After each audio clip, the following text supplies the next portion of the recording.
প্রিয় দর্শক, বিওডি বাংলার পক্ষ থেকে সকলকে জানাচ্ছি পবিত্র মাহে রমজানের শুভেচ্ছা। সংরক্ষিত আসনে প্রার্থীদের প্রত্যাশা নিয়ে আমাদের নিয়মিত আয়োজন মনোনয়ন প্রত্যাশীদের মতামত। আজকের এই মতামত অনুষ্ঠানে আমাদের সাথে যুক্ত হয়েছেন সোহেলি পারভিন শিখা, সাবেক মহিলা বিষয়ক সম্পাদিকা, তুরাগ থানা। বিওডি বাংলায় আপনাকে স্বাগত। কেমন আছেন? আলহামদুলিল্লাহ, আপনি কেমন আছেন? জি, আছি, ভালো আছে।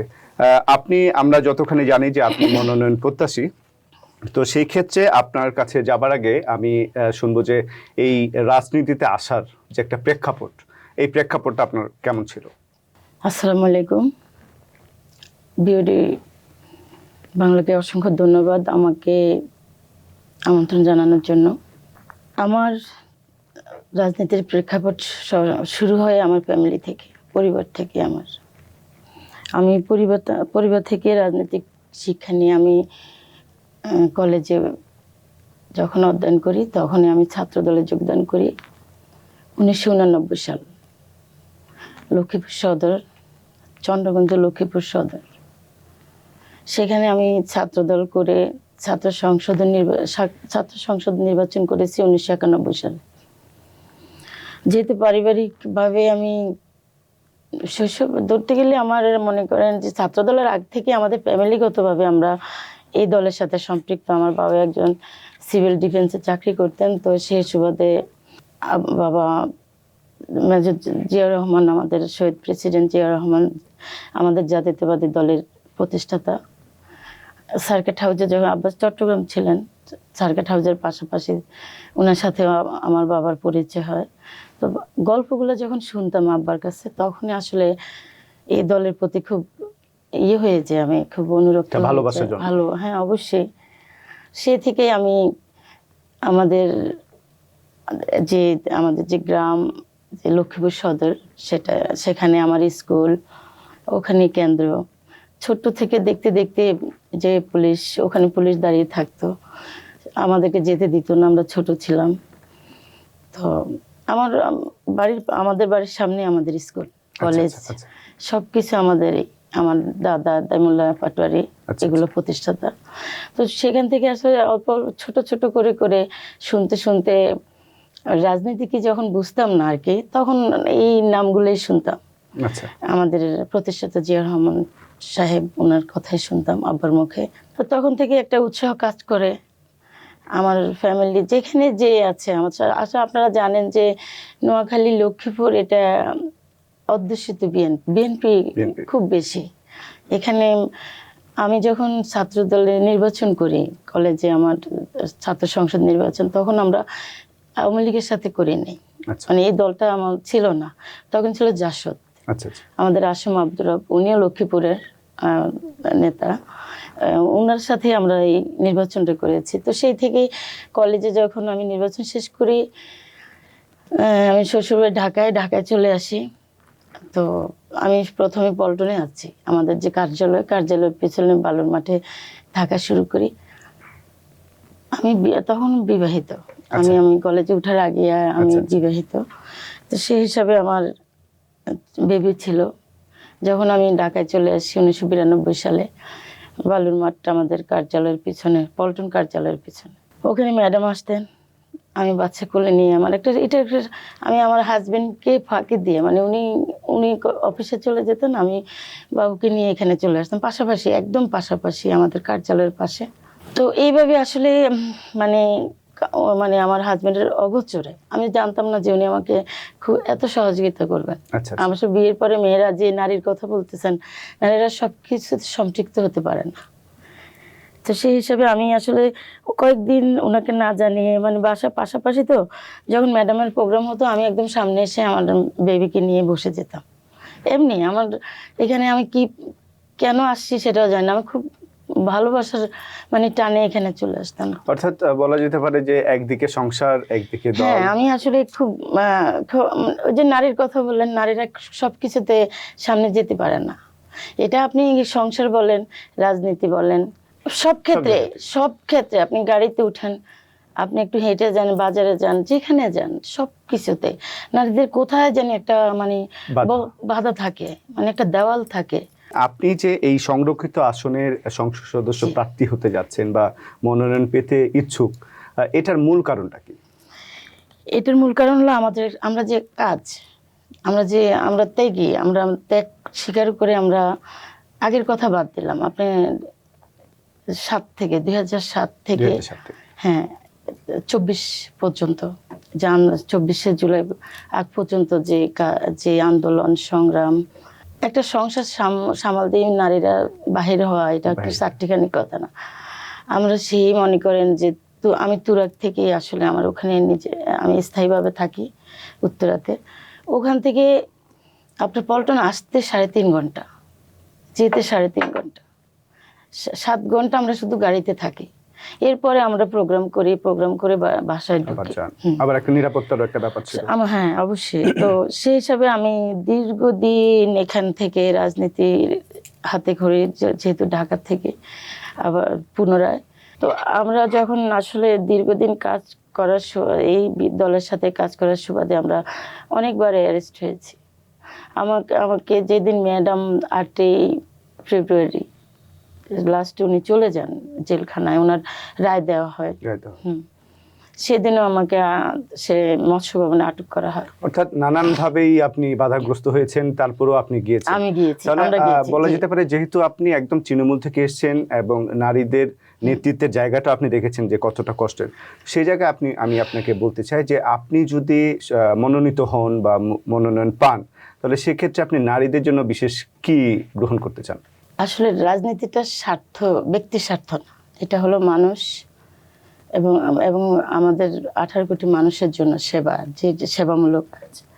সেই সেবা আমি একজন নারী হিসেবে আমি এটুকু বলবো, আমি খুব তৃণমূল মানে হতদরিদ্র যারা সবচেয়ে মানে খেতে পায় না, একবেলা খায়, আমি সেখানে বস্তি পরিদর্শন হতে শুরু করে, শুধু যে রাজনীতি আমরা যারা করি সে নারীদের কথা বলবো সেটা না, আমি তৃণমূল থেকে আমি দেখে আসছি। আমি বস্তি পরিদর্শন করতে গেলাম, আমরা শীতকালীন কিছু ওষুধ ওদেরকে দিয়ে আসি আমার পক্ষ থেকে, আমি যতটুকু আমার সামর্থ্য। হ্যাঁ, আমাদের একটা টিম আছে, আমরা সবাই মিলে বস্তিতে গিয়ে ওষুধ দেই, নারীদের অবস্থান দেখি, ওদেরকে বলি তোমরা কেমন আছো। আসলে আমি নারীর কথা এক কথা যদি আমি আপনাকে বলতে চাই, আমাদের নারীদের সুরক্ষা কোথাও নাই। আপনি ঘরে বলেন, আপনি যে 1 সপ্তাহ আগে ইকরা নামে একটা মেয়ে আত্মহত্যা করলো। আমি একটা কথাই বলবো যে আমরা বাংলাদেশের সবাই আমরা নাগরিক যারা আছি, যে দল করি, মত থাকতে পারে, মতবিরোধ থাকতে পারে, কিন্তু আমি ক্ষমতা আসলে আমি টর্চারিং করবো, আবার আরেকজন ক্ষমতা আসে, আর এই নিয়মটা কেন থাকবে আমাদের ভিতরে? আমি যেটুকু দেখছি 17 বছরে বিগত সরকারের আমলে, এটা কোনো সভ্য দেশ হতে পারে না। এটা কোনো সভ্য দেশ তো হতেই পারে না। নারীদের উপর এত টর্চারিং আমার মতে আমি দেখি না।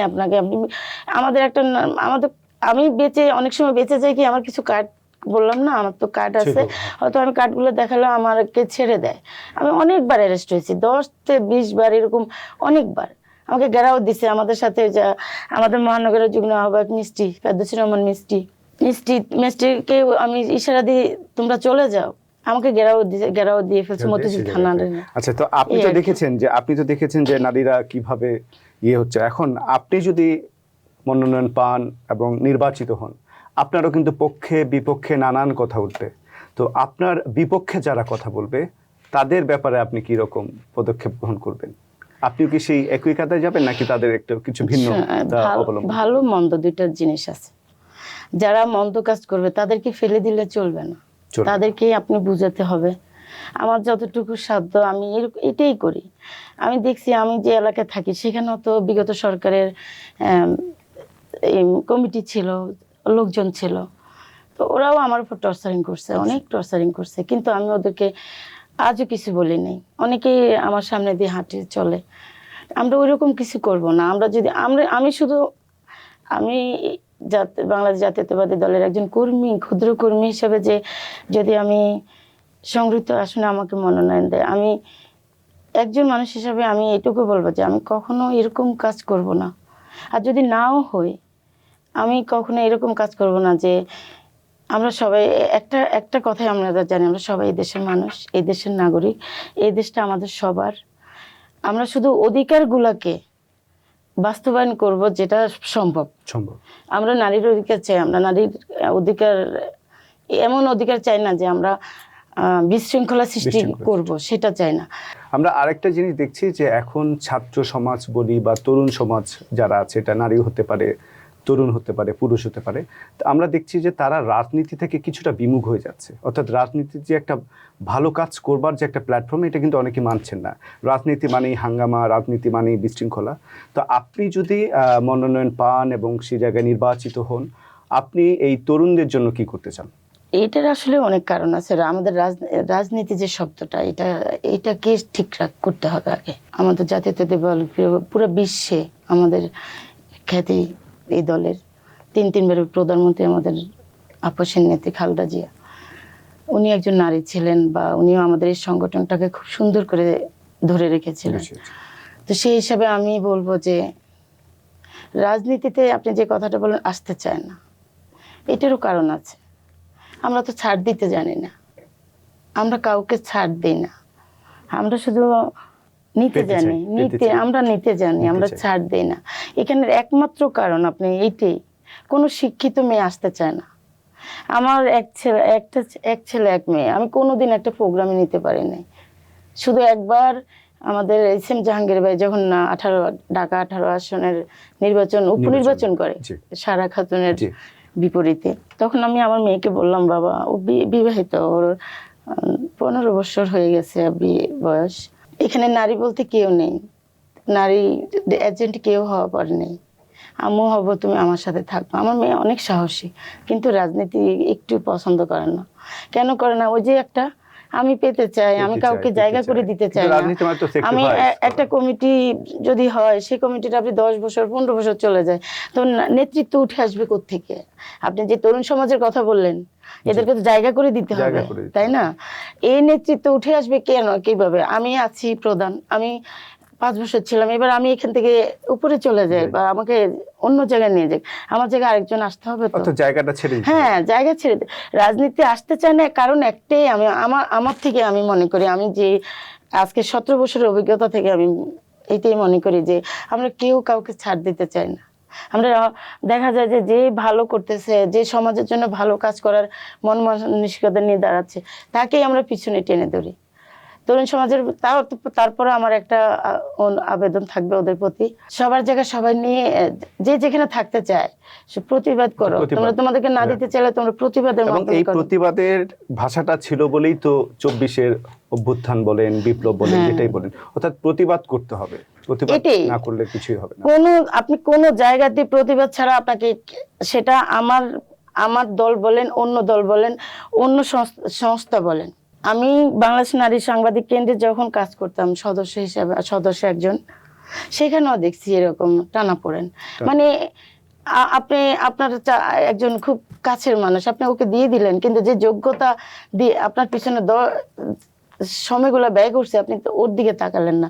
তাহলে এটা কোন ধরনের বিচার? তাহলে আমি কি প্রতিবাদ করব না? যে মানুষটাকে তার অধিকার প্রতিষ্ঠা করতে দেয় নাই, অন্যজনকে বসিয়ে দিচ্ছে সেখানে, তো আপনি প্রতিবাদ করবেন না? আমাদের সমাজটা হলো প্রতিবাদ করতে হবে, আর ন্যায়ের ভিত্তিতে, যেটা আইনের শাসনটা সর্বোচ্চ, এটাকে এখন কায়েম করতে হবে। আমাদের মাননীয় এখন বর্তমান প্রধানমন্ত্রী, ওনার যে উন্নত চিন্তা, উনি উন্নত বিশ্বে আসলে ওনার এই 17 বছর বাইরে থাকার পর যে উনি যা নিয়েছেন, এটা শুধু এখানে শুধু, হ্যাঁ এখানে শুধু উনি এই প্রতিফলনটা করলে আর কিছু লাগবে না, এই বাংলাদেশ সুন্দর একটা বাংলাদেশ হবে। সেই ক্ষেত্রে উনি কিন্তু এসেই কিন্তু তার প্রত্যাবর্তন দিবসে কিন্তু একটা কথা বলেছিলেন যে আই হ্যাভ এ প্ল্যান। সেই আই হ্যাভ এ প্ল্যানেরই কিন্তু এই অংশ, এগুলো এখন যে আমরা সেটা দেখতে পাচ্ছি, এবং তিনি কিন্তু খোলাসা করেননি তার প্ল্যানগুলো। অর্থাৎ বোঝা যায় যে তার চলনে, তার ধরনেই আমরা বুঝে নিতে পারি যে তার প্ল্যানটা কি। হ্যাঁ, আমি বাংলাদেশের প্রত্যেকটা মানুষের উদ্দেশ্য বলবো যে সময় দিন। উনি একজন ভালো মানুষ, ওনার চাহিদা তো নাই, উনি তো উন্নত জীবন কাটিয়ে আসতে পারতেন, সারা জীবন পারতেন না? আপনি বলেন, এখানে কি আসে? এই যে এত জঞ্জাট, এখনো তো ওনার বিরুদ্ধে অনেকে নানান কথা উঠতেছে, উনি তো পারতেন ওই জীবনটা নিয়ে অতিবাহিত বেছে করতে নিতে, পারতেন। তাই না? তো আমি বাংলাদেশের আপাময় জনগণকে বলবো, আপনারা ওনাকে সময় দিন। ওনার এই যে সুন্দর চিন্তাধারা, উনি বাংলাদেশের জন্য যদি কিছু করে যায়, এটা তো আমাদের সবার আমাদের জন্য, সবার জন্য ভালো। শুধু আমাদের জন্য না। আমরা অনুষ্ঠানের কিছুটা শেষ প্রান্তে এসেছি, তার আগে আমি বলতে চাই যে আপনি আপনার যে আসন থেকে লড়ছেন বা যে আসন থেকে প্রত্যাশী, আপনি মনোনয়ন প্রত্যাশী, সেই আসনের জন্য বিশেষ কি করবার আছে? আমি আসলে দুই জায়গা থেকে, আমি যেহেতু আমার জন্মস্থান লক্ষ্মীপুর, সদর লক্ষ্মীপুর, সেখানে আমার হাতে করে রাজনীতি। আর এখানে আমি 17 বছর, এখানে 2000 সাল থেকে আমি এই উত্তরাতে কাজ করে আসছি। দুই জায়গায় আমার খুব মায়া, মানে আমার এখানেও থাকা, ওখানে।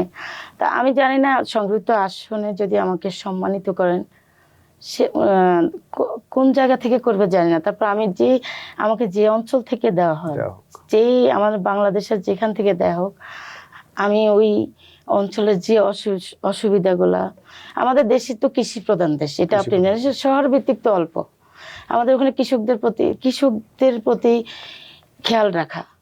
আর আমাদের রাস্তাঘাট আমাদের আসলে অনুন্নত হলো। আমি এইখানকার কথাই বলি, এখানে রাস্তাঘাট অসম্ভব খারাপ। আর এখানে আমাদের এই অঞ্চলের জন্য আমি একটা কথাই বলবো, মাদক, হ্যাঁ মাদক তরুণ সমাজ যেটার কারণে শেষ হয়ে যাচ্ছে, এইটাকে প্রায়োরিটি দিতে হয়, আমি দিব। জাস্ট আমি যেটা দেখে আসতেছি, তরুণ সমাজ খুবই নষ্ট হয়ে যাচ্ছে। তো ওদের ওই এই যে রাস্তাঘাট, মাদক, তরুণ সমাজ, নারীর কর্মসংস্থান, নারীর প্রতি সুরক্ষা, নারীর সুরক্ষায় আমি যদি আসতে পারি বা আমাকে যদি যোগ্য মনে করেন, আমি এই কাজগুলোই করব। আমরাও আশা করছি আপনি অবশ্যই আসবেন, আপনার প্রত্যাশা পূরণ হবে। আমরা অনুষ্ঠানের একেবারেই শেষ প্রান্তে চলে এসেছি, আপনি যদি আমাদের দর্শকদের উদ্দেশ্যে কিছু বলতে চান। আমি একজন নারী নেত্রী। আমি আমার দর্শক, আমার দেশের মানুষের প্রতি একটাই আমার প্রত্যাশা, আমার জন্য আপনারা দোয়া করবেন। আমি যেন আপনাদের পাশে থেকে, আমাদের মাননীয় চেয়ারম্যান যেভাবে কাজ করে যাচ্ছে, আপনাদের পাশে থেকে, ওনার পাশে থেকে আপনাদের জন্য যেন আমি কাজ করতে পারি, এই দোয়াটুকু আমার জন্য করবেন। অসংখ্য ধন্যবাদ আপনাকে। দর্শক, আমরা কথা বলছিলাম সোহেলি পারভিন শিখা, তার সাথে কথা বলে যে বিষয়গুলো উঠে এসেছে, ইথিক্স, প্রতিবাদ এবং কৃষকদের নিয়ে কাজ করা এবং মাদক বিষয় নিয়ে তিনি কাজ করতে চান। আমরা আশা করছি তার সেই প্রত্যাশাগুলো পূরণ হোক এবং তিনি যে স্বপ্নের একটি বাংলাদেশ দেখতে চান, সেই বাংলাদেশ যেন অচিরেই তিনি বিনির্মাণ করার তার একটা হাত থাকে। সব কিছু মিলেই আমরা চাই যে উনি আমাদের মাঝে মনোনয়ন পেয়ে ফিরে আসুক। দর্শক, এতক্ষণ আমাদের সাথে যারা ছিলেন ভিওডি বাংলার পক্ষ থেকে সকলকে অসংখ্য ধন্যবাদ। আজকে আপনাদের কাছে এখানেই বিদায় নিচ্ছি। সকলেই ভালো থাকবেন, সুস্থ থাকবেন।